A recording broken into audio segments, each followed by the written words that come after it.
तो सत्संग एक ऐसी संसार में हर पदार्थ आसानी से प्राप्त हो जाता है, लेकिन सत्संग मिलना बड़ा मुश्किल है। सत्संग किसी भाग्यवान को मिलता है। एक जगह किशन सिंह जी महाराज ने अपनी वाणी में कहा कि देख मेरे मन जेता परमेश्वर नाल प्यार करे, फिर ना लोड़ रहा है कोई भेख बनाने दी। कि इंसान ये परमेश्वर के नाम के साथ, प्रभु के नाम के साथ अगर जुड़ जाए, फिर भेख बनाने की इतनी जरूरत नहीं है। जेता पापा ऐसा वालों बच जावे, फिर ना लोड़ रहे तुमने पुण्य अति दान दी। कोई कहे भी पाप करके गंगा स्नान करके वो पाप धुल जाए, ऐसा नहीं होता। जेता पापा ऐसा मतलब बच जावे, फिर न लोड़ रहे पुण्य अति दान दी। जेता ज्ञान गंगा भी स्नान करे, फिर न लोड़ रहे तीर्था में नाम दी। तो ज्ञान गंगा ये सत्संग है, जहाँ सत्संग सुन के संत महापुरुषों की अमृत वाणी सुन के इसके जन्म जन्म के पाप कट जाते हैं। ये ज्ञान गंगा है जिसके द्वारा संसार सागर से तरना हो जाता है।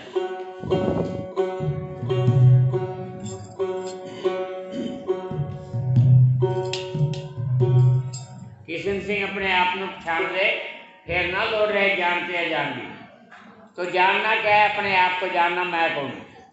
हम देखो मैं मान बैठे हैं, अब इस शरीर को मैं मान बैठे हैं, ये तो हमारा रहने का स्थान है, लेकिन मैं तो एक आत्मा हूँ। इस शरीर से न्यारे है, जो इसको न्यारा करके जानता है, जो न्यारा करके इसका ज्ञान देता है, वही संसार सागर से उसका तरना होता है। तो कबीर साहब ने एक जगह अपनी वाणी में कहा कि चल हंसा देश संबंध विषमोत्ती।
चल हंसा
संबंध विच मोती समुंदर सत्संग जो स्थल होता है समुद्र की नई है। जिस प्रकार से समुद्र के अंदर से हीरे मोती हंस लेते हैं, इसी तरह सतगुरु के प्यारे गुरुमुख जन वो हंस रूपी होते हैं जो सत्संग में आके राम नाम के मोती ग्रहण करते हैं, जिनको ग्रहण करने से मन को शांति मिलती है। सत्संग में आने से यही लाभ होता है, मन को शांति मिलती है।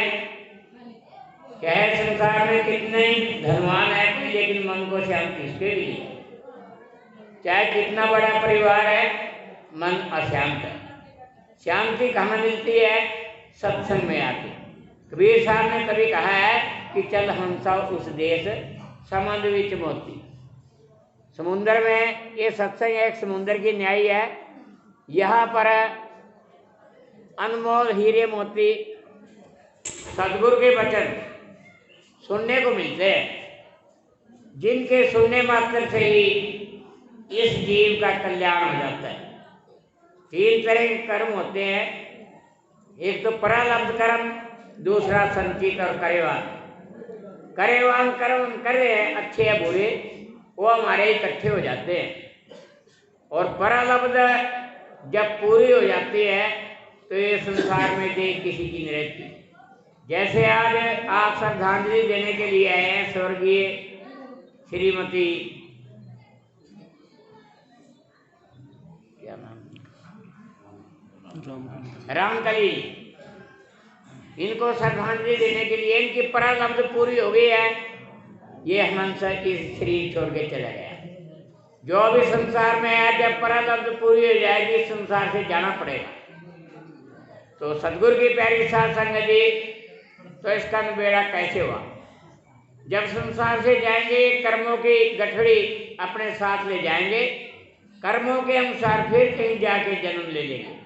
ये जन्मना मरना जन्मना मरना ऐसे चले आ रहा है। इसका निबेड़ा तब होता है जो कहीं सदगुरु किसको मिल जाए। बड़भागी वो जीव जिन्होंने सदगुरु पाया, मीठा हर का नाम हृदय के बीच समाया। वो बड़भागी जीव होते हैं जो सदगुरु के शरण में जाके इनको कर्मों की गठड़ी, जो संचित कर्मों की बंधी है, उसको भस्म कर लेते हैं ज्ञान की अग्नि के द्वारा।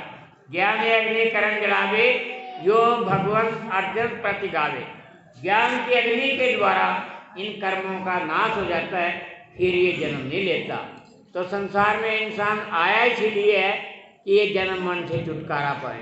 बोलिए सदगुरु श्री सेवादास महाराज की जय।